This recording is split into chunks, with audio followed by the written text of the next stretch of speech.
Jalen Philpot, Calgary Stampeders receiver who re-signed with the team this offseason, foregoing the chance to even just get to the negotiation window to test it a little bit.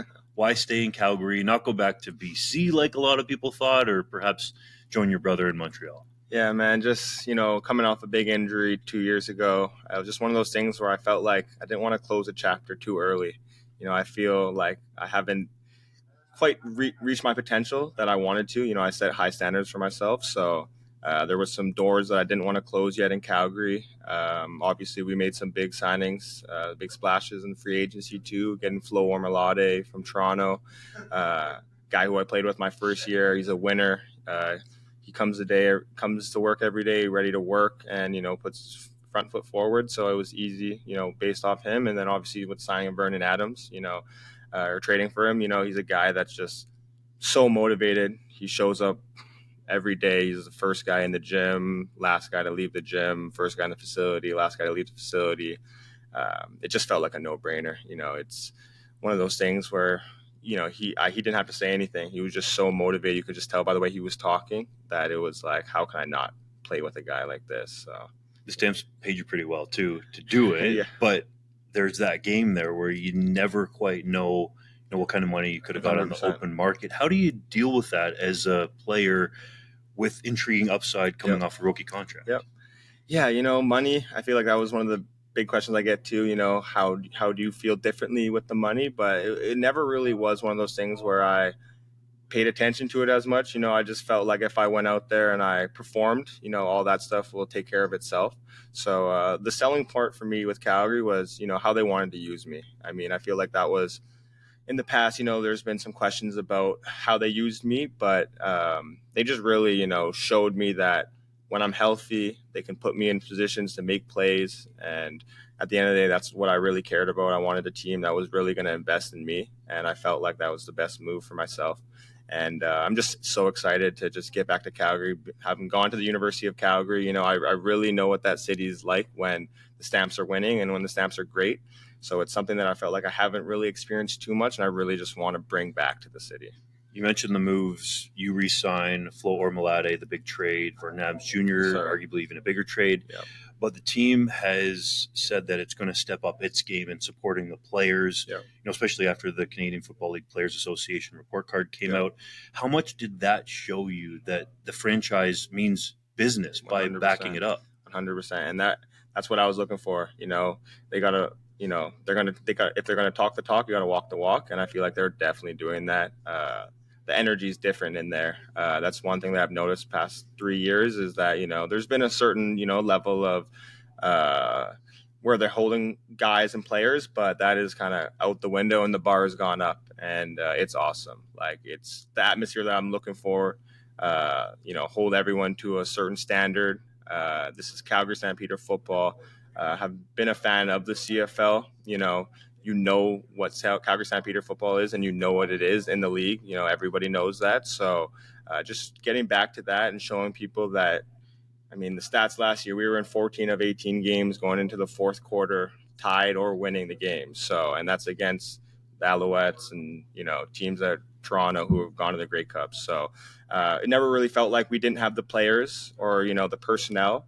But I just kind of felt like it didn't go our way sometimes. And I think these new key additions, getting some veteran guys in like Dominique Rhymes, Tevin Jones, in addition to Flo and Vernon, are just guys who have been there, guys who have won in those crucial moments. So I think that's kind of those missing keys that we needed. And the organization is really taking some steps forward.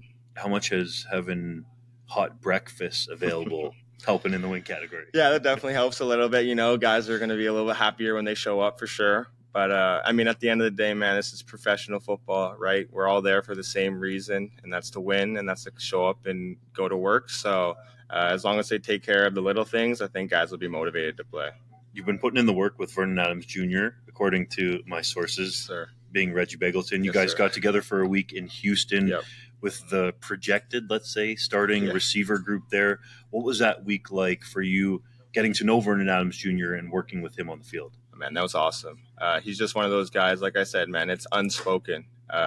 He's super funny, goofy. He'll be your best friend, but he also knows when to turn that notch on, and it's go time, and it's we're ready to go. And just one thing that I picked up off him was, he's the ultimate leader. He'll throw a ball right to your hands and you drop it, for instance. He's letting you know that's my fault. I got to put it somewhere else, when it's like, no, man, I dropped that. But just, having that and knowing that he just wants the best for you and he's going to do everything he can to get you the ball. And that was one of the big things for me talking to him and re-signing, was he was watching old game film and he would be like, play 1, Montreal, this is your ball, kind of thing. And I'm like, okay, this guy's going back and looking at that kind of stuff and he's really locked in and knowing that there's opportunities for me to make plays, then it's a no-brainer for me to stay in Calgary. So having gone to the field and trained with him, you just get to see that in person, that he is a well-oiled machine and he is pissed off and motivated this year, and it's just so exciting. How much of a role did he play? Maybe you can put a percentage on it in you re-signing. I could say 95%. Yeah. That big? For sure. That little 5% is just, obviously wanting to stay in Calgary. That's where my girlfriend is. And, I've had some friends and family there that I've created over the last 7 years. But, I was just really looking for a guy that was motivated and really could see the full potential of myself. And luckily with him, he's played with my twin in Montreal his rookie year. So, he kind of got a little taste of it. And we had some conversations, last year too, before the season ended.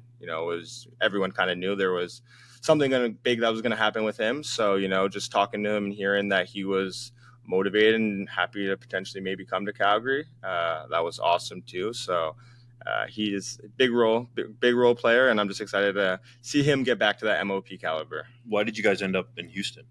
So that's where Reggie does all his training from. So he's in Houston every offseason. And how it actually started was when I re-signed, Reggie sent me a text saying, hey, I want to get you out to Houston. I want you to come train with me. And I was like, booked my flight right away. Reggie also, he is one of those guys, you look at it, he's had a Hall of Fame career. He's very consistent. He is the ultimate, football player. He does all the little things. So being able to pick up little things off him, I want to be where he is in his career at some point. So it was really easy for me to just surround myself with him and just stay as close to him as I can. And you're pushing him financially. You're right there. You guys talk about that? Not really, because I know how he felt when guys were talking big money to him, with his contracts. And stats back it. So, he knows I'm coming for him. I'm a younger guy, that's how this game and this thing works. But just to be able to have someone who'll take you under your shoulder, and disregard all the other politics and financial stuff, it's awesome. He's just such a really true guy. How do you feel the energy has changed around this team after 2024 going into 2025? Because the way that you talk about this group now seems like there's a renewed atmosphere around the group. 100%. It feels like we just ripped a couple pages out of the book and we're starting fresh, obviously with the organization, with the moves they made with the hot breakfast, that's awesome. But we're getting new turf coming in here soon. They've approved $70,000 to upgrade the weight room. So, just little things like that is making the off-season stuff look awesome. And then with these new guys that we've brought in, we got to meet them during our media day in Calgary. I was there, and, just hearing them talk and how motivated they are to come in and make plays and, bring the organization up. That's all I can ask for. Having been here for 3 years, it's one of those things where we want to be back at the top. And if those guys align with those goals, then it's perfect and they're the right fit for our team. One new player who could potentially be brought in because the Calgary Stampeders hold the first overall pick in the 2025 CFL draft, Keelan White, who you know really well. Yep. Yeah, Keelan, man, he's a BC native, phenomenal football player. We had our battles growing up as little kids. He was a wide receiver as well. He started at running back, but he switched to a wide receiver, and he went to Handsworth Secondary, which is a school that was in our conference when I went to see Aquam. So we've had our battles on the field, but just a super nice guy. Off the field, he's super cool. You can shoot the stuff with. He's just one of those all around good people. So hopefully, I know we have the first pick, so that would be really nice to bring another guy in from Vancouver, and the rest will be history from there. But we'll be ready to go crazy if that's what we decide to do. It makes sense on a couple of fronts because Cole Tucker retired, and of course, biggest of all, he's got the tie to University of Montana, where your head coach and general manager Dave Dickinson is an absolute legend. Oh yeah, absolute legend. I've looked at those highlights and those records that Dave has. I don't know if anyone's touching those, but having that Montana tie, I feel like there's a good shot for us to take Keelan first pick, and I don't think we would make a wrong decision doing that either. I've seen it firsthand. He is a baller and he makes plays when the ball's in his hands, so it'll just be super cool to get to play with him again. Yeah, hopefully you can make some records of your own in the upcoming future. Yes, Thanks for the time, man. Thanks, Justin. Appreciate it.